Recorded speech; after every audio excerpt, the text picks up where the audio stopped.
అంబటి రాంబాబు నీచంగా నికృష్టంగా సంస్కారహీనంగా ప్రవర్తిస్తాడనేటువంటి మాట ప్రజలందరికీ తెలుసు కానీ మరింత బరితెగించి బజారు భాషతోటి రాజకీయాల్లో ఎవరూ మాట్లాడిన విధంగా మాట్లాడడం అనేది మొత్తం కూటమి నాయకులు మేము అందరూ మాత్రమే కాకుండా రాష్ట్ర ప్రజలందరూ కూడా చీ అంటున్నటువంటి సందర్భాన్ని ఈ సందర్భంగా తెలియజేస్తా ఉన్నాను. అంతేకాదు రాజకీయ నాయకుడిగా మాత్రమే కాకుండా అసలు ప్రజా జీవితంలో ఉండడానికే అంబటి రాంబాబు అనుగుడు కాదనేటువంటి మాటను కూడా ఈ సందర్భంగా తెలియజేస్తున్నాను. కొంతమంది దీనికి ఏదో కులం రంగు పులవాలనేటువంటి ఆలోచన చేస్తా ఉన్నారు.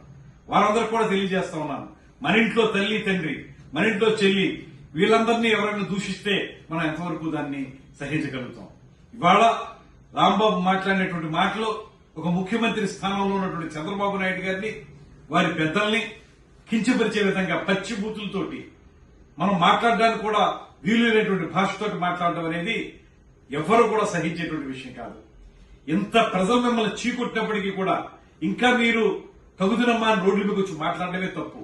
చేసిన తప్పులన్నీ కప్పిపుచ్చుకోవడానికి రకరకాల వేషాలు వేస్తున్నటువంటి మిమ్మల్ని ప్రజలు ఇప్పటికెప్పుడో చేత్కరించారు.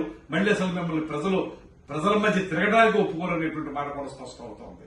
నేను ఆ పార్టీ అధ్యక్షులు మాజీ ముఖ్యమంత్రి జగన్ గారికి కూడా తెలియజేస్తా ఉన్నాం, మీరు ఇంకా సమర్థిస్తున్నారు అంబటి రాంబాబు గారి మాటల్ని.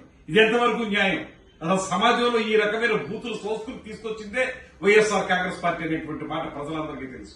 అటువంటి సందర్భంలో ఇంకా ఇప్పుడు దీన్ని సమర్థించడం ద్వారా, పత్రికా ప్రకటన ఇవ్వడం ద్వారా మీరు మరింత దిగజారనేటువంటి మాటని ఈ సందర్భంగా తెలియజేస్తూ, ఇలా చేయటం వల్ల ప్రజలు మిమ్మల్ని చేదరించడం మాత్రమే కాదు, రేపొద్దు నుంచి ప్రజల మధ్య తిరగనివ్వకుండా చేస్తారనేటువంటి మాటను కూడా తెలియజేస్తూ, ఎప్పటికైనా మానుకోకపోతే తగిన బుద్ధి ప్రజలే తెలియజేస్తారనేటువంటి మాటని హెచ్చరిస్తున్నాను.